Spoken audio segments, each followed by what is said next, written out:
I set the table myself that evening. Silver candles. White roses. His favorite wine breathing quietly on the counter. 25 years deserved beauty, even if the years between us had thinned into habit.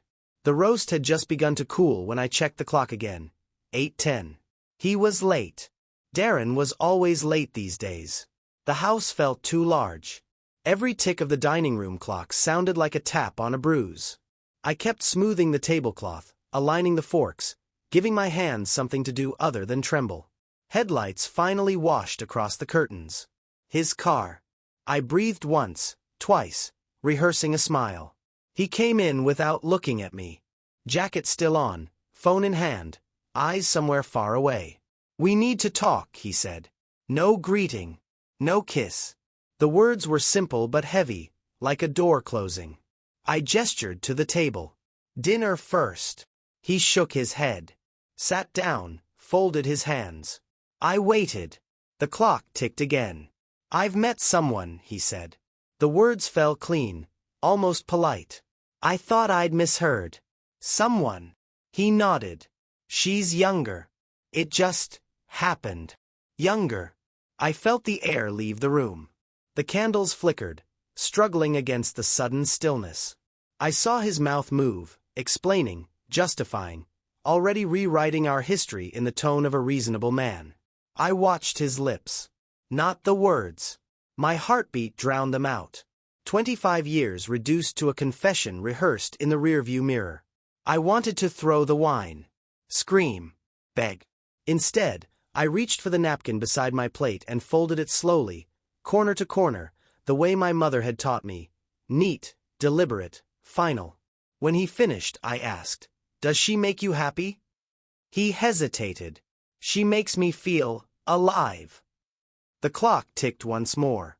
The roast had gone cold. I stood, smoothing my skirt. My voice came out calm, distant. "Thank you for the truth." He blinked, as if he'd expected drama and found silence instead. "I'll clear the table," I said. And I did, each plate, each glass, careful not to let a single thing break. When he left the room, I exhaled for the first time. The clock kept ticking. The house held its breath with me. Something inside me cracked, but quietly, like ice shifting under still water. He slept in the guest room that night. No apologies. No explanations beyond the ones he'd already rehearsed. I lay awake in our bed, staring at the ceiling, counting the faint patterns of light from passing cars. It wasn't pain anymore. It was a strange, empty quiet, the kind that follows an explosion. In the morning, he acted as if the confession had cleared his conscience. He moved easily, humming while he dressed. He even asked if I wanted coffee. The same man who'd just torn our life in half. I didn't answer. Words felt useless now. When the door closed behind him, the silence pressed down again. Only then did I sit on the edge of the bed and let my eyes travel across the room. The framed photos, the books we never finished, the watch I gave him last year still on the dresser. 25 years. Each object a small ghost. I went to the kitchen. The plates from last night gleamed in the drying rack, spotless. I had washed them after he left the table, because it was easier than crying. Now, even the smell of the roast made my stomach turn. I poured myself coffee, but it tasted metallic. Maybe it was the spoon. Maybe it was me. The phone buzzed once, his name flashing across the screen. I let it ring. The second buzz followed, then silence again. I switched the phone off. Around noon, I walked to the garden. The air carried that late summer heaviness, the kind that clings to your skin. The roses had wilted overnight, as if they too had heard the news. I cut one stem, thorns pricking my fingers, and placed it in a glass by the window. A single bloom, red and stubborn. For the first time, I looked at the empty chair across the table and didn't feel the urge to fill it. I felt something colder, steadier, resolve beginning to take shape beneath the ache. He thought I would crumble, that I'd beg, plead, or pretend not to know. But love that deep doesn't vanish. It transforms. By evening, I had stopped crying. By midnight, I had started remembering who I was before him. And somewhere between the ticking of the clock and the hum of the fridge, I decided, if he wanted freedom, he would have it. But not without consequence. 3 days passed before I opened his study door. He had always been territorial about that room, the one with the heavy oak desk and the locked drawer he claimed held business documents. I had respected that boundary for years. But boundaries mean nothing once trust is gone. The air smelled of cologne and printer ink. His jacket hung over the chair, his handwriting scattered across notes and invoices. For a moment, I hesitated. It still felt like trespassing. Then I remembered his words. She makes me feel alive. So I searched. It started small, a folder labeled Client Accounts. Inside, I found restaurant receipts, travel bookings, and handwritten notes signed with a name I didn't recognize. Sierra. Not a client. A reservation for 2. A weekend in Napa. A jewelry receipt. Ruby earrings I never received. The silence in the room grew heavy. I ran my fingers along the edge of the desk, tracing the shape of betrayal. Each paper I touched peeled another layer off the life I thought I knew. In the bottom drawer, I found a photo. Her, young, smiling, careless, his arm draped around her waist. I didn't cry. I just stared, memorizing the curve of her lips, the angle of his smile, the same smile he used on me years ago. For a long minute, I sat there, feeling nothing and everything at once. Then my eyes caught something else, an unopened envelope from our lawyer. My name on it. Inside, updated property documents. He had already transferred one of our joint accounts into his personal name. That was when anger replaced the ache. Cold, clear, deliberate anger. I closed the drawer gently, almost lovingly, as if sealing away a memory. I straightened the papers, left everything as it was, and locked the door behind me. Back in the kitchen, the clock ticked its steady rhythm again.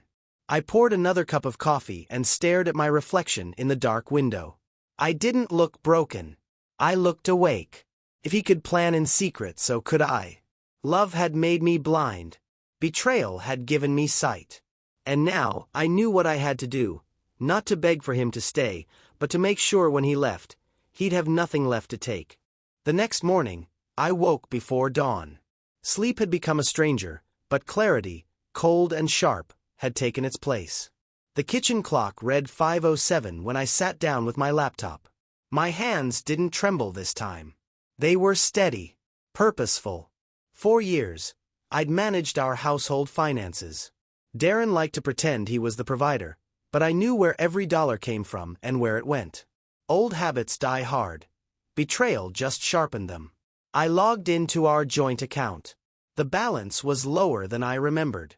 He'd already withdrawn $50,000. The notation read asterisk, transfer to personal investment. Asterisk I clicked through, tracing the routing number. It led to an account I didn't recognize, one opened under his name just 2 months ago. And then, another. This one hidden under his company's secondary branch. Smaller amounts. Regular transfers. Quiet theft disguised as business. I sat back and let the truth settle. While I'd been planning our anniversary dinner, he'd been draining the life we built together. I took out a small notebook, my new weapon, and began to write. Dates. Amounts. Account numbers. Patterns. Every betrayal documented in ink. If he could play with numbers, so could I, but better. By noon, I had something else. A memory. A trust account my father once set up for me before he passed. Something I had never touched. Back then, I thought I'd never need it. Love was security enough. Foolish me. I found the old folder tucked in the attic trunk, still wrapped in parchment and ribbon. The papers were yellowed, but valid. My father's handwriting, a lifeline from another time, confirmed it was still mine alone. I called the family lawyer, pretending calm. I'd like to confirm ownership of an old trust, I said. My voice didn't shake once. By evening, the lawyer called back. It's substantial, Naomi, she said quietly. And it's entirely in your name. Untouched. For the first time in days, I smiled. He thought he'd stripped me bare. But my father had unknowingly built a shield around me years ago, a quiet fortress waiting for its moment. I closed the notebook, slid it into my drawer, and whispered to myself, "He took what was ours. Now I'll take back what's mine." The game had changed. And this time, I would play to win. By the 5th day, I had learned to wear silence like armor. Darren still came home at night, acting as though nothing had changed. Maybe he thought the confession had reset everything, that honesty absolved betrayal. I played along. Pretending was easy when the truth no longer hurt. He talked during dinner, casual, careless. Meetings, clients, late nights at the office. I nodded, smiled, even asked questions. Inside, I was memorizing everything. The tone of his voice, the timing of his lies, the faint scent of perfume that wasn't mine clinging to his collar. He didn't notice I had stopped wearing my wedding ring. He didn't notice the calm. Men rarely notice silence when they mistake it for surrender. Every night after he fell asleep in the guest room, I worked. Quietly. Methodically. I copied bank records onto a hidden flash drive. I photographed receipts, contracts, and emails. I emailed documents to myself under a harmless subject line. Recipe notes. It wasn't revenge yet. It was preparation. One evening, I found him laughing in the living room, phone tilted just enough to hide the screen. "Work?" I asked, my voice smooth. He nodded too quickly. "Yeah, just business." I smiled. "Good. I'm glad you're busy." He never caught the irony. When he left for another conference that weekend, I drove to my lawyer's office. The folder of proof sat in my lap like a weapon. "We'll proceed quietly," she said, scanning the pages. "If he's hiding funds, we'll find every cent." I signed the papers, calm and deliberate. The pen didn't shake. Driving home, the sunset painted the sky in burning orange and violet. It looked almost cruel, beautiful and ending at once. That night, I cooked again. His favorite meal, just as before. I poured 2 glasses of wine, set the table for 2, and waited for him to come home late. When he walked in, surprised by the gesture, I met his eyes and smiled. He didn't know it, but I was no longer the wife waiting for love. I was the woman documenting his downfall, one polite dinner at a time. And as he raised his glass to toast a marriage he'd already destroyed, I whispered softly, "To truth." He smiled, clueless. I smiled, certain. It was a Thursday when I saw her for the first time. Sierra. The woman who made him feel alive. I hadn't planned it. Fate, or perhaps curiosity, simply placed her in my path. I had gone to the cafe near Darren's office to meet an accountant my lawyer recommended. And there she was, sitting by the window, laughing softly into her phone. I knew that laugh. I'd heard it once through his Bluetooth speaker when he forgot to disconnect before walking into the house. Back then, I pretended not to notice. But seeing her in person was different. She was young, yes. Not extraordinary, but young. Maybe 30. Polished, effortless, wearing that quiet arrogance that comes from being chosen. When Darren arrived a few minutes later, I didn't flinch. He looked nervous, scanning the cafe until he saw her. He smiled in a way I hadn't seen in years, relaxed, boyish, free. It stung, but only for a second. Then came calm clarity. I stayed seated, hidden behind a pillar, my coffee cooling untouched. I watched him brush her hand, watched her lean in, whispering something that made him laugh. And I realized something I hadn't expected. I didn't envy her. She was where I once stood, unaware that comfort can turn into a cage, that charm is sometimes camouflage for control. When they left, I followed them with my eyes, not with rage, but with purpose. Darren held the door open for her, his hand lingering too long at her back. I noted the way he looked around before stepping onto the street. Always careful, always pretending to be honorable. That night, he came home late again. His excuse rehearsed.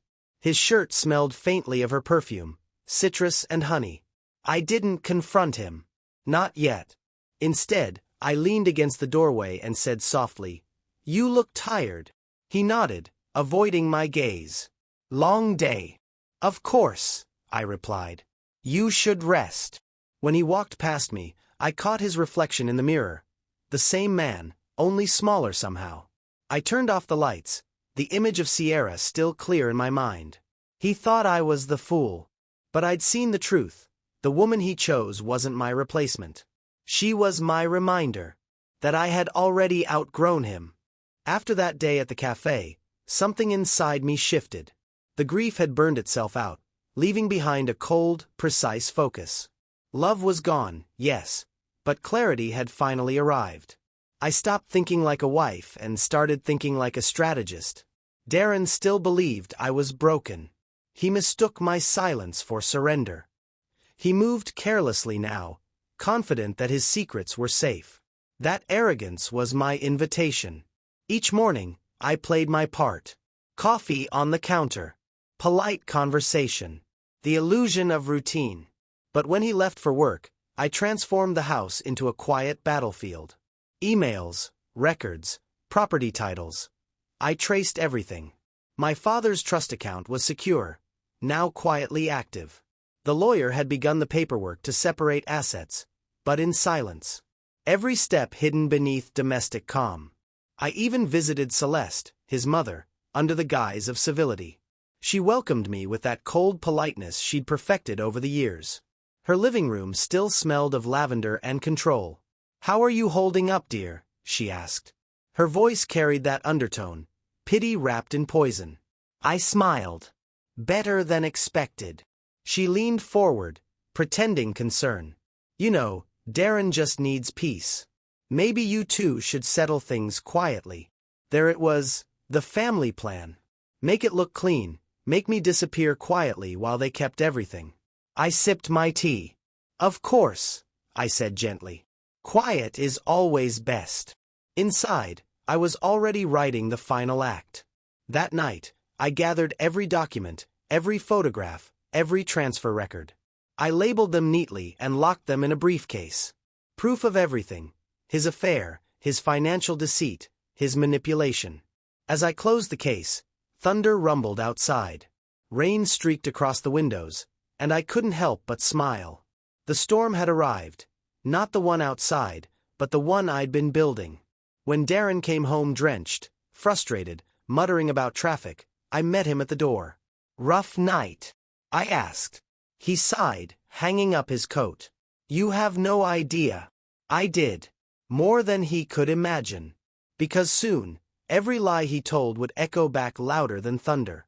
And I would be the silence that followed it. By the end of the week, my plan was no longer a thought. It was motion. Every lie he had told me, every secret he hid, I would return to him wrapped in truth. The first step was timing.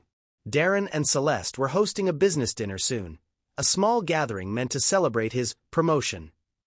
I'd been invited, of course. The faithful wife, still smiling beside her husband. He thought my presence would make him look respectable. I decided to let him think that. I spent the next few days crafting my calm. I chose the right dress, silver satin, elegant and silent. A color that whispered strength instead of screaming revenge. I had already sent copies of every document to my lawyer and to one trusted friend, sealed and time-stamped. If Darren tried anything, the truth would surface instantly. But that night, I wanted something better than exposure. I wanted clarity. The dinner was held at a private club. Crystal chandeliers, slow music, laughter bouncing off marble walls. Darren thrived in places like this, surrounded by applause and attention. He kept his hand on my back, the picture of devotion. I let him. Midway through the evening, Celeste leaned close and whispered, "I'm glad you came, dear. It shows grace." Grace. The word tasted bitter and sweet all at once. I smiled. "I learned it from you," I replied. Her smile faltered. "Just for a second." "Enough." When Darren stood to give his speech, I excused myself and stepped into the corridor. My phone was already recording. From my purse, I retrieved a small flash drive, the same one holding every secret he'd buried. I handed it to the club's AV technician, a young man I'd tipped earlier. "Play this when I signal," I said. He nodded. When I returned to the table, Darren was finishing his toast. "To new beginnings," he said, raising his glass. I lifted mine, meeting his eyes. Yes, I said softly. To truth. Then I gave the signal. The lights dimmed. The screen behind him flickered to life. Emails, transfers, photos, messages. His smile froze. Gasps filled the room. For the first time, Darren was speechless. And I finally was free. The silence after the projection was deafening. For a heartbeat, the entire room froze. Faces pale, glasses half-raised, forks suspended in air. On the screen behind Darren, the truth played like a confession on loop. His messages with Sierra, bank transfers, documents in his own handwriting. He turned toward me, eyes wide, voice trembling. Naomi, what have you done? I didn't move. Nothing, I said quietly. I just stopped pretending. Celeste was the first to recover. Turn that off, she hissed, standing so quickly her chair scraped the marble. But the young technician hesitated. My instructions had been clear. The presentation would end only when the last file finished. The whispers began then. Darren's colleagues. Investors. Friends who suddenly couldn't meet his eyes. The man who had spent years polishing his image now stood stripped, exposed beneath fluorescent truth. He reached for my arm, desperation cracking his voice. Naomi, please. Let's talk about this privately. I pulled away gently. You made our life public the day you humiliated me. I'm just returning the favor. He tried to speak again, but words failed him. His carefully rehearsed charm, the arrogance that once filled every room, shattered in seconds. I turned to the guests. For 25 years, I believed in loyalty. Tonight, I learned that silence can also be a weapon. Thank you all for coming. Then I left. Calmly. No tears, no triumph, just peace. The kind that comes when you finally stop carrying a burden that was never yours. Outside, rain had begun to fall, soft and steady. It soaked through my hair, blurred the city lights, but I didn't care. I walked to my car without looking back. My phone buzzed again and again. His calls, his messages, but I didn't answer. By the time I reached home, my lawyer had already sent a message. Asterisk, everything is filed. He can't touch your assets. Asterisk. I stood by the window, watching the reflection of lightning flicker across the glass.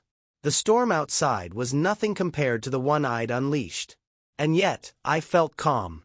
Empty, but alive. He had wanted someone younger, someone easier. But what he forgot was this. Youth fades. Power doesn't.